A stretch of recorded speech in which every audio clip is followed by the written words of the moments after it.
Hello, everyone, and welcome to Coffee Time. My name is Thomas JaKaTaKtv, and with me is Travis December's Toller. How are you doing today? Hey, doing great. How's it going, guys? It's going quite well, I think. Brought the kin to the party, and we're going to be talking about commanders, recent patch notes, and future plans. Yep, we want to keep you guys in the loop about what's going on, and then some of you haven't tried Vanguard. Maybe some of this stuff will be interesting to you, and you'll say, hey, I want to try that Vanguard game out. Blink stalkers that do what? We'll get to that in just a bit. So to start off, Travis, can you tell people about the commander system? It's basically like co-op, right? It's co-op, but designed for multiplayer. You can have one race or faction, right? That's the same kind of word for us. And then you have many commanders to choose from, right? Similar. So whenever you are playing a game of Vanguard, you'll pick a faction, which is basically your set of tools that you're using. So say I pick the Kala faction, which is the golden armada of Protoss, right? So they'll have like Zealots, Dragoons, Reavers, Scouts. That's your tool set. And then when you pick a commander, it will give you some minor traits, sort of like Age of Empires 2, if you know how picking a faction in that game works, where it'll modify those tools. You'll have like 3 traits. So a modification of like maybe your Zealot hits a little bit harder on his first strike after charging or something like that. And then you also have a commander-specific spell that he gets access to that you use with your Zolnaga energy. Cool. So we have an example. The Eternal Swarm is the faction, and Overmine is the commander. So what kind of cool stuff we got going on with the Overmine? We're going to talk about it one by one. Start with the Devouring One aspect. Eternal Swarm is like the Zergling Hydralisk Lurker, old school Brood War style faction. So you'll have that tool set, and when you pick Overmind, you'll have the Devouring One aspect, which means your Zerglings will spawn twice as fast. And when they die, you get a mineral refund of 20% of that Zergling's cost, which is pretty strong and makes you feel a little bit better about trading and losing them while trying to do backstab damage. Okay, so one of the things that I want to jump in here and say real quick is that this stuff isn't in the game yet. We're starting with the stuff that we're working on right now.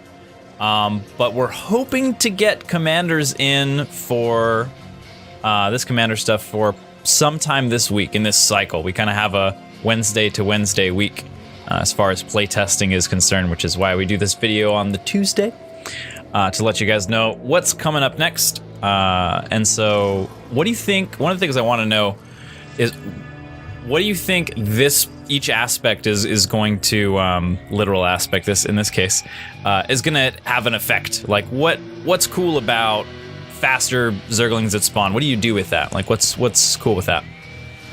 So yeah, whenever you're backstabbing, a lot of Zergs like to have a tendency to be very aggressive and start bleeding away their units for the hope of dealing more damage. So the cool part about that is you get to feel a bit better in the mind that 20% of those units you've lost while doing backstab damage are going to continue on to your next cycle of play.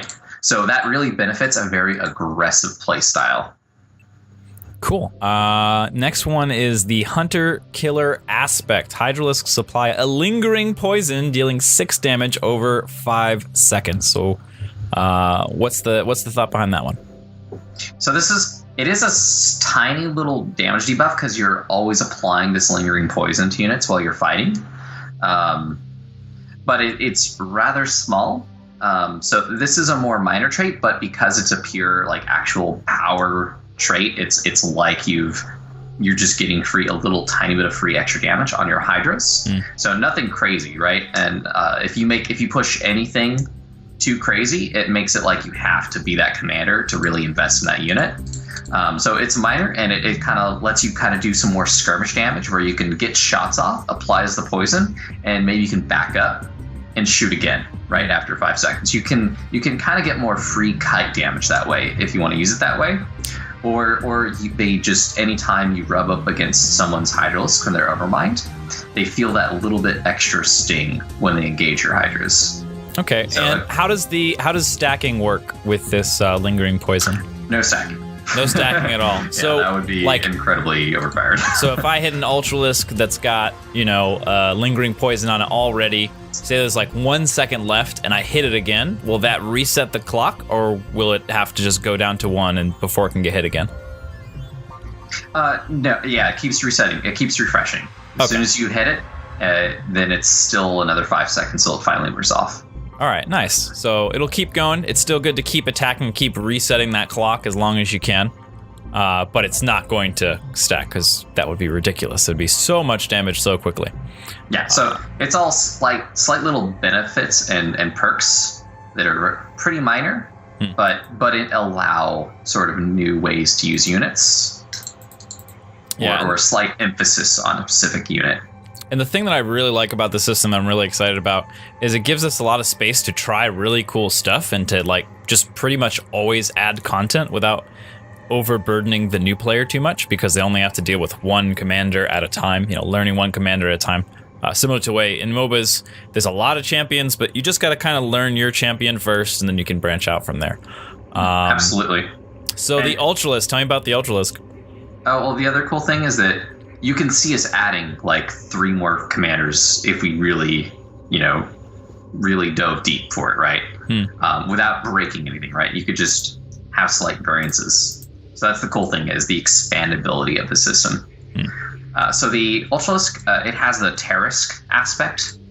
So this is your Ultralisks are just flat out immune to debuffs. For people who don't know what debuffs is, what would be a situation where that would be useful for the Ultralisk? Anything that's like a passive, something that just sits on a behavior that just sits on your Ultralisk, if you were to use fungal growth or something that just kind of sits on the unit and lingers around on top of it, just like that Hydralisk poison, that's a debuff. Okay, so this Ultralisk wouldn't be affected by the Hydralisk poison at all. Yep, would it get affected by that? It wouldn't get affected by... So it's beyond CC. It won't get CC'd because that's a debuff. It won't get CC'd. But it's beyond that as well. It can't get stasis, right? It can't get stunned, can't get slowed down. Wow. It's just a rampagey gore because of the terrace aspect. That's gonna be fun. I'm gonna enjoy watching the Overmind players mess with this Ultralisk. And finally we have the spell, Adrenaline Burst, 60% increased movement speed. This is something that we've had in the game for quite a while as a sort of default Eternal Swarm spell, and I'm really happy to see it on the Overmind specifically as a specific spell. It synergizes very well with Overmind. Because it's a very clutch spell, and Zerglings and Hydralisks are very good snipers, and benefit from the ability to jump in quick, kill something that's a target of opportunity, and back out, because they're lethal, but they're low HP and tend to die in big fights. Yeah, and it's cool that we already see a lot of Overmind players doing some really interesting stuff with it, using it to retreat sometimes, to just gap close for their melee units and trades. So. Oh, was that a drop ship? First. Bam, bam. Cool. So that's just little sample, little taste of one of the commanders. There will be 12 commanders. And again, hopefully this week. We never make any promises about dates, but this is currently the reason why we're talking about this is the commander system is priority number 1. So if you're playtesting and you're like, oh man, I want this thing to get fixed. If it's not critical, we're probably gonna finish doing the commander stuff first because this stuff's really exciting, right? So one of the things I wanna do on this sort of hopefully weekly segment is talk about whatever we're working on, whatever the priority number 1 is. And that's what this is, it's the commander system. There's 12 duplicate things just like this that we're working on, and they'll be getting into the game. So really, really excited to see that happen. Yep. I guess the cool news is that we're pretty much about 80% done on this, and I could just have it maybe done tomorrow, right? Or other stuff takes longer, and it ends up taking a lot longer. Who knows? But we're very, very close. That's the gist of it. Yeah. It turns out that you can't perfectly predict how long things will take to make. It's pretty complex. All right, cool. So that's going on we can talk about, I think, unit reworks next, if that sounds good to you. Sure. Before we delve into the past of what we've been testing already the past week. I got one of them's tied to the commander system because it's the commander trait is part of the new unit. So we want to replace the Wasp, which is the Monarch Brood's flyer, which is they're sort of mutalisk. So we want to get rid of the Wasp because the Wasp just the design of the Wasp is just not really high enough HP as a unit to really survive, and survivability is an incredibly important trait for a harassment type role. So the replacement would be something we're going to call the Ventalisk, and it's going to look probably a bit more like a Mutalisk, and this is a mainly anti-ground, but also has an anti-air attack, but most of its power is going to be versus ground. And the special part about it is that it's anti-ground attack. It'll impact somewhere and then have a small delayed explosion after it shoots. Okay, so a little bit of area effect damage after a delay, like it impacts. Very small area of effect. So think if you know how Age of Empires units shoot at each other with projectiles, sort of like that. And then it's anti-air attack, which is on the weaker side because it is mainly geared towards anti-ground. It can shoot while moving, so you don't need to target fire or anything. You can just run away, and it will keep shooting other aircraft. So that'll be the Ventalisk. A bit more weighty, right? Yeah, I mean, I think we're seeing a lot of playtesters struggle to make the Wasp work. It's been in a tricky spot for quite a while, so I think the Kerrigan players out there will be very happy. I think, right? Kerrigan is going to get to Ventalisk? It was an interesting test to see how low the HP and the density of a harassment unit can go before it just, you lose your DPS too fast, because it's like you're automatically getting target fired. I guess a good example would be, imagine if your Mutalisks had dealt less damage the more damage they take. They would get so useless so quickly. Right. That's sort of like what's going on with the Wasp, where like parts of your attack firepower, right, just gets shredded away so fast, and also just the weakness to splash. Yep. So it's going to be nice seeing the Ventalisk about, a little bit beefier, a little bit more survivable, etc. We also have Liberator change incoming. Yeah, this is an odd one, but it'll be fun to try. This is a Liberator will have an anti-ground attack, but a large part about it won't be like a traditional harassment unit. It'll have a point defense drone ability, essentially, whenever it stays stationary for a couple seconds to kind of make an area safe for units underneath it after it's stabilized, which means it's kind of chilled somewhere for a couple seconds. I don't have the details really hashed out on that one yet, but yeah, that's so you're thinking kind of if it hasn't moved before, sort of a thing, right? Kind of like the way that the Lancer cloak works, for instance. Yeah. Cool. Yeah, that'll be fun. And like, so the Liberator, for a little bit of context, Liberator is in part of a class of unit called gunships. Those are just flying things that do a little bit better against ground than they do against air, right? That's the deal. They're more of an anti-ground air unit, and usually that ends up falling into the harassment category, right? Banshees, things like that. Usually those units tend to get used for harassment. One of the things that we noticed with Warfield was that people were using the Wraith for harassment, and that's supposed to be a main anti-air thing, but because of its reactive cloaking, it was just in the hands of a player that could micro really well, they could get a lot of damage out of it, and they could keep the race alive, which was really cool. So that's been minimized quite a bit since we've added the rich mineral protection, which are the photon cannon-esque turrets at the main bases. Yeah. So the race have less targets. They were very survivable, so they were very safe harassment, and which they still should be. But they didn't quite force as much, right? They don't force as much static D because there's just simply not as many bases at the very start that you can just get free value off of. Where Banshees have the firepower to really break through a particular spot. And the Liberator is going to be more geared towards an engagement kind of a gunship that's used in main engagements, in armies, in sieges, things like that. Yeah. Cool. It'll be on the slower side and have a punch. So you can try to use it for harassment, but it's probably not something will be like the guaranteed harasser. Where like a Herald has the speed to kind of get away if it's being chased, while the Liberator is a bit slower and more clunky.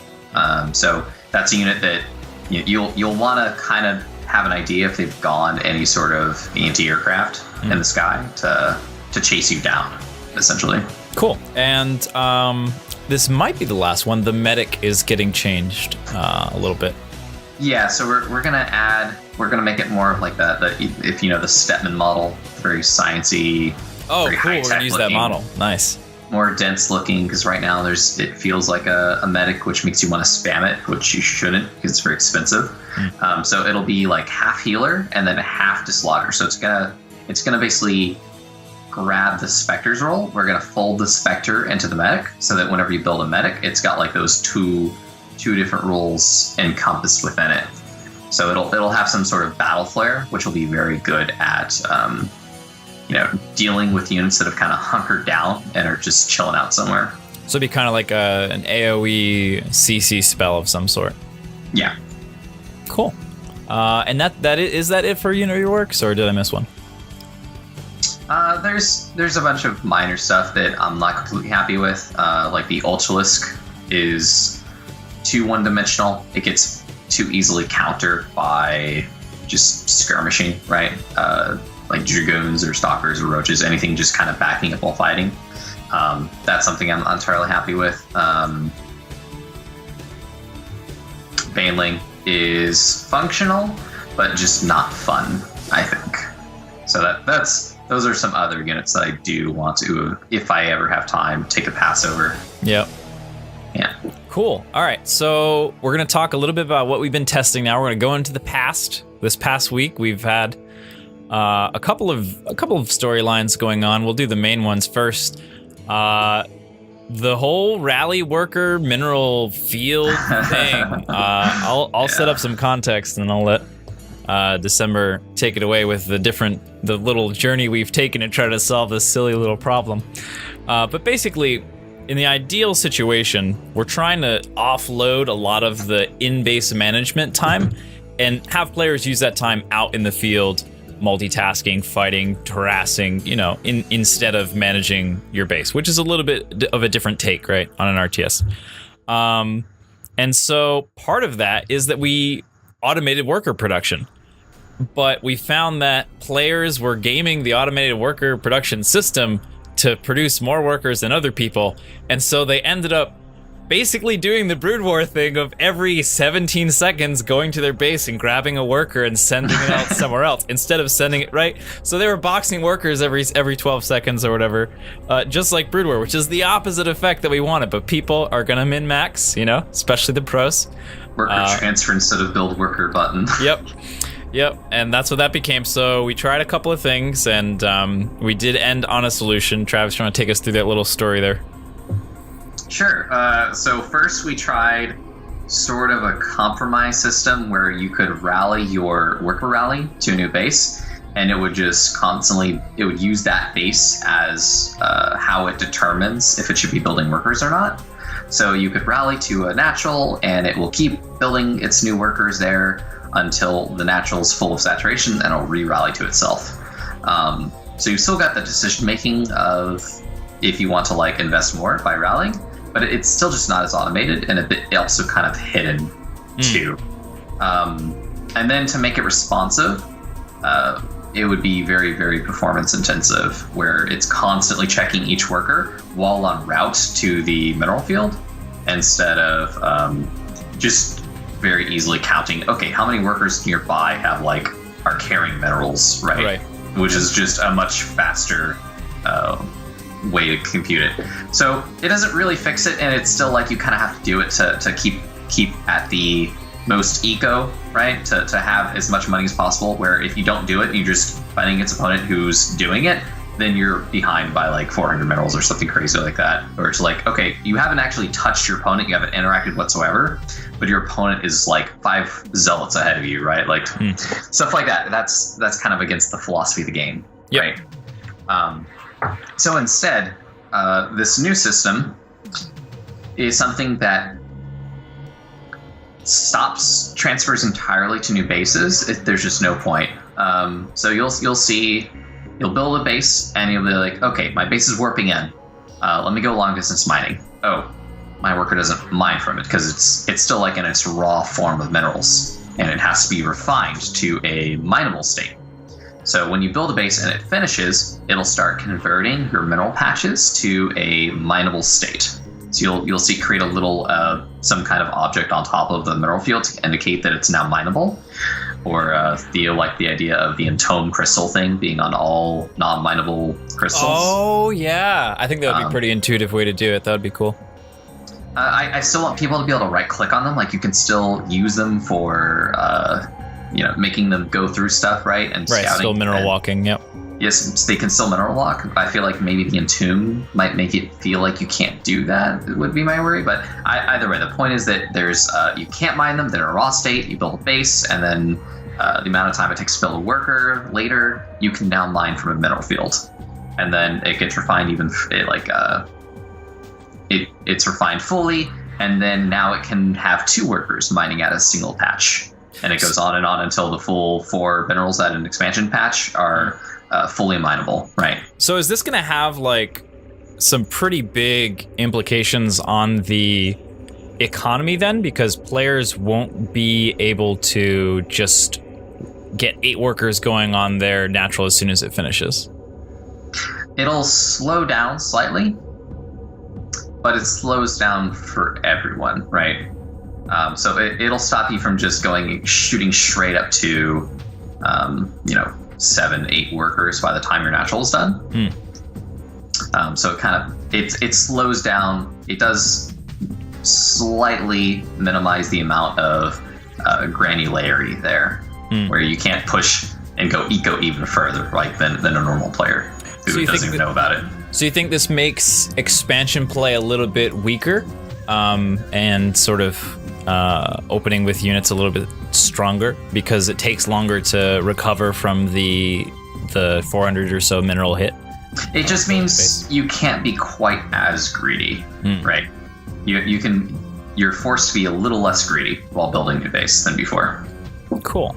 So but there's a lot of players who just never did that either. Like I'm myself included. Like I would get like 3 workers and that's all I would have for the new base. And then other players would have like 8 workers by the time it was done.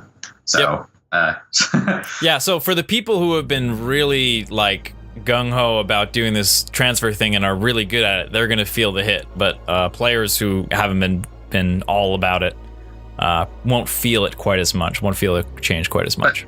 But it's understood that like this shouldn't be a thing people have to do to get the lead. 100%. Like that's a big If it hasn't been clear already, like we're trying to get rid of rote tasks. We're trying to.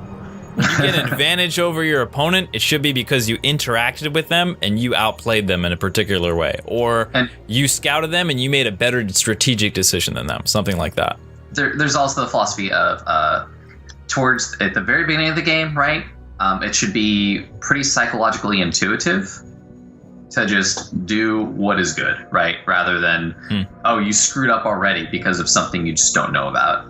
Where it shouldn't be like, okay, before where it was like super guaranteed safe to get a natural.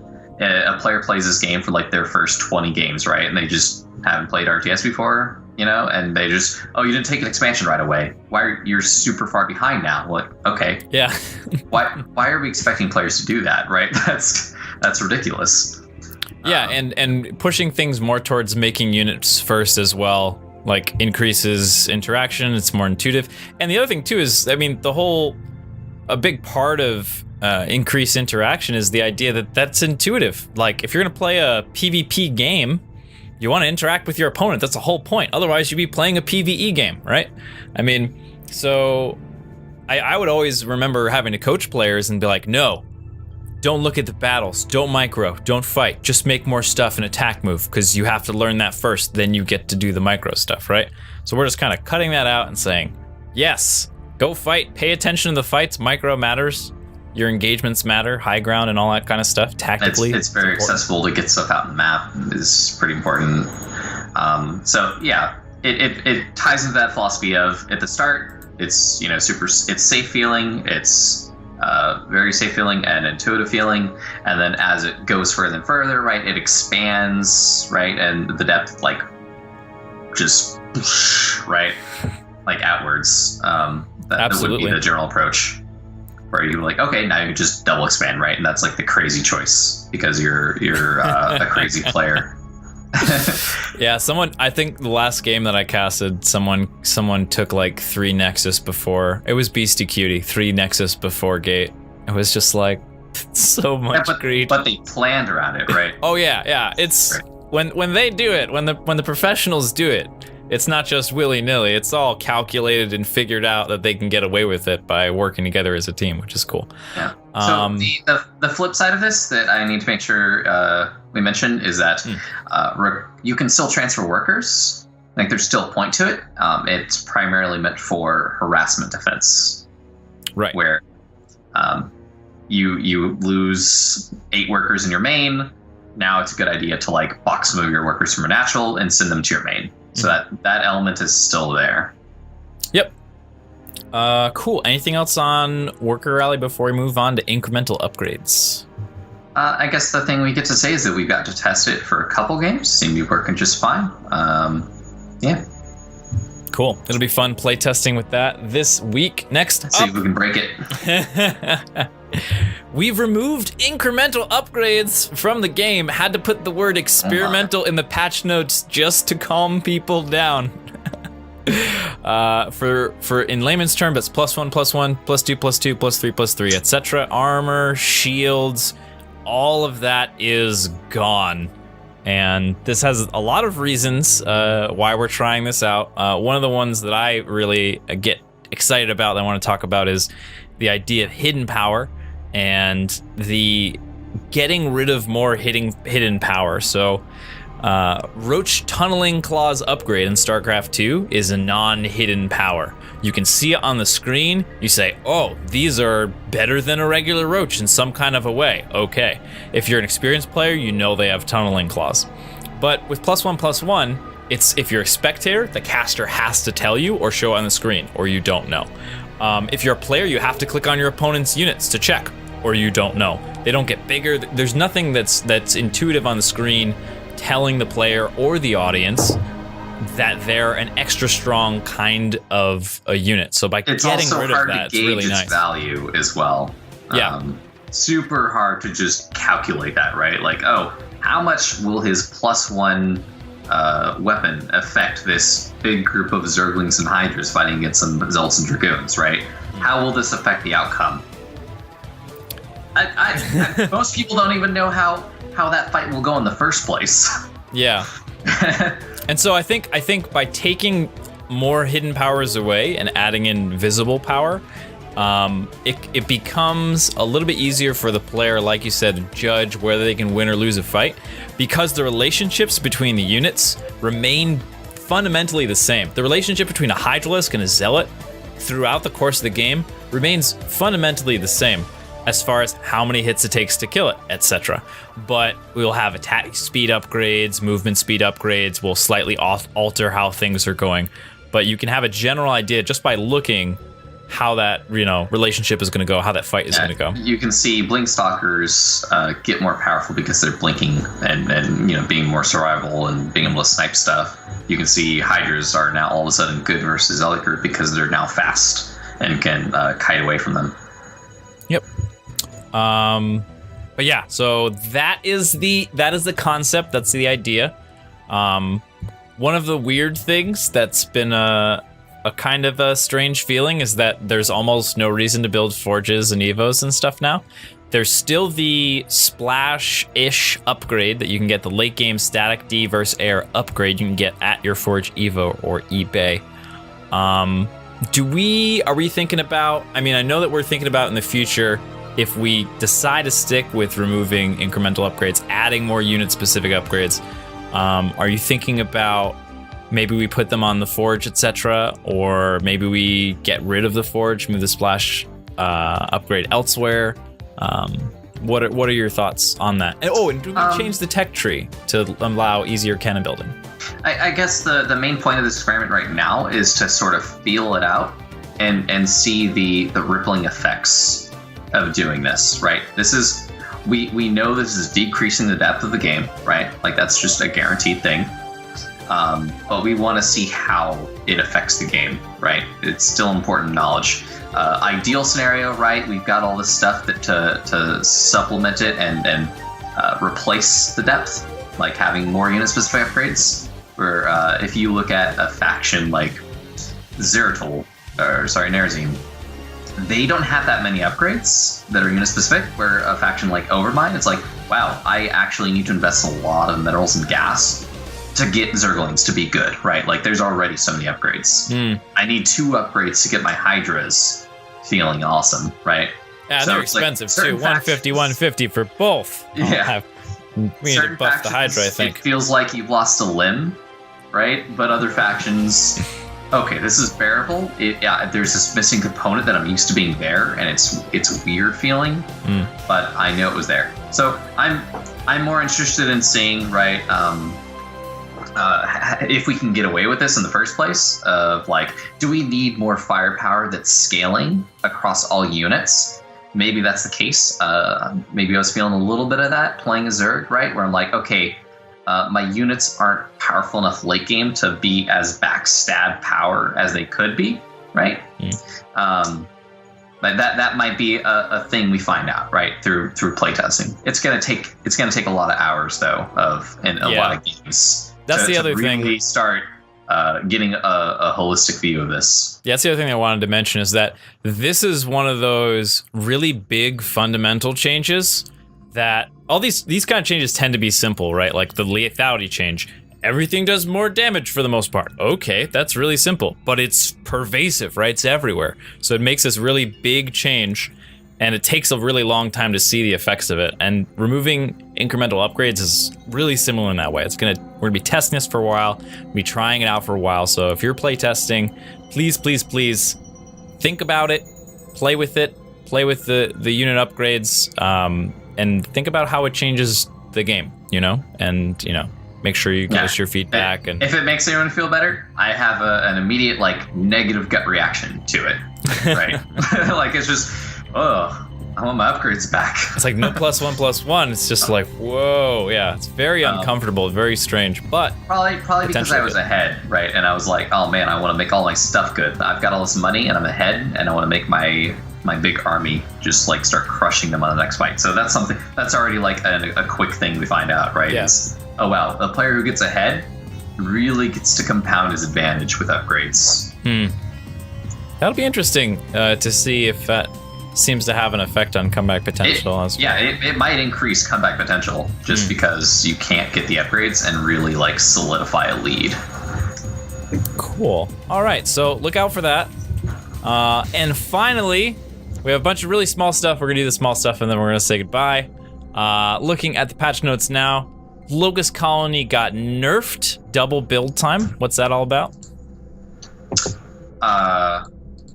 I'm sorry. You sure that I'm on the patch notes?